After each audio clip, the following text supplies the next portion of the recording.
Okay, so this is the second part. You're asked to investigate what happens when you double the lengths of sides of various objects. So let's start with a simple one. A square that is 1 by 1. So the length of that is 1, 1. Its area for a square is 1 times 1, which is 1 centimetre squared. Fairly straightforward.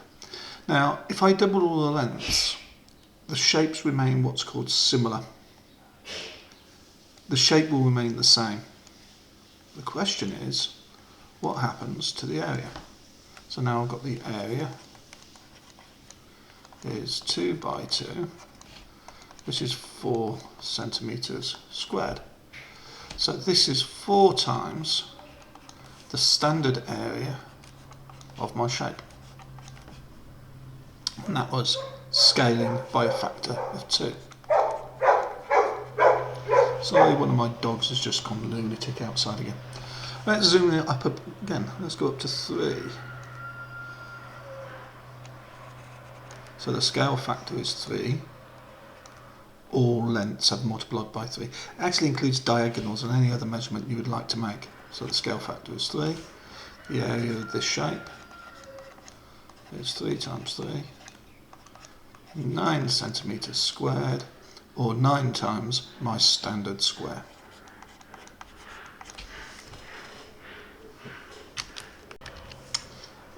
Let's see, do we get something similar happening?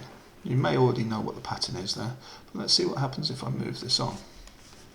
Let's create a standard square. So we're going to create a new square, new shape as our base. So let's make this one 2 by 3. That's a standard side. 2 by 3. That's my standard rectangle. So the area of it is 2 by 3, which is 6 centimetres squared. And I'm going to label that as shape A. It's my standard A. And there's no scale factor. Double everything. So we get 4 by 6. Now I'm halving the size of this now. 4 by 6 is a scale factor version of that diagram. So the area of 4 by 6 is 24 centimetres squared, which is 4 times my value of A, and that was scale factor 2. Let's try scale factor 4. So I've got 8 on this side, I've got 12 along that side. So my rectangle now, this is supposedly a bigger version, but it's showing that they are similar shapes. So these are similar, they have the same basic shape. So the area of this one is 8 by 12, which is 96 centimetres squared, and that is 16, yeah, that's times 4, yeah, 16 times A, and that was 4 times as big. So you may notice that there's a pattern between the scale factor and the area. Okay, this even works with circles. Let's take a semicircle as an idea. So my semicircle, I'm going to give it a radius of 1.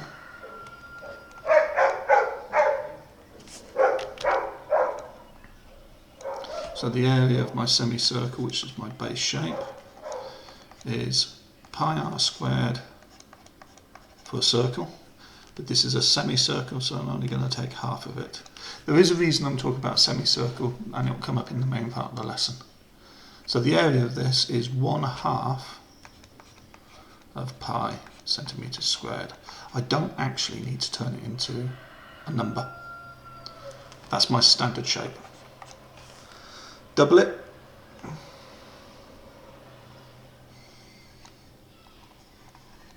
We've now got a radius of 2. area of a circle is pi times the radius squared, and half it because we've got a semicircle.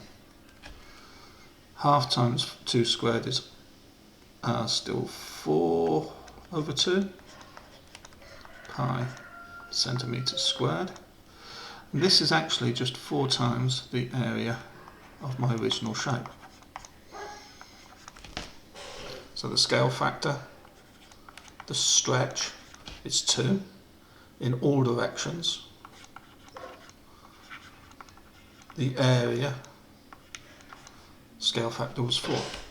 And it doesn't matter what the shape was, it's always going up like this. So the area for a shape is the scale factor squared. 2 times 2 is 4, squaring. 4 times 4 is 16, squaring. 2 times 4 is 4, squaring. 3 squared is 9. 2 squared is 4. We're always squaring the scale factor times the unit area, the basic shape. And that's always true. It doesn't matter what happens, as long as the shape doubles in size or lengths. So let's try drawing a pentacle.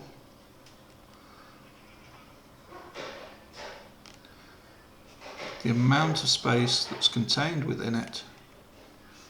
So if I take a copy of that shape,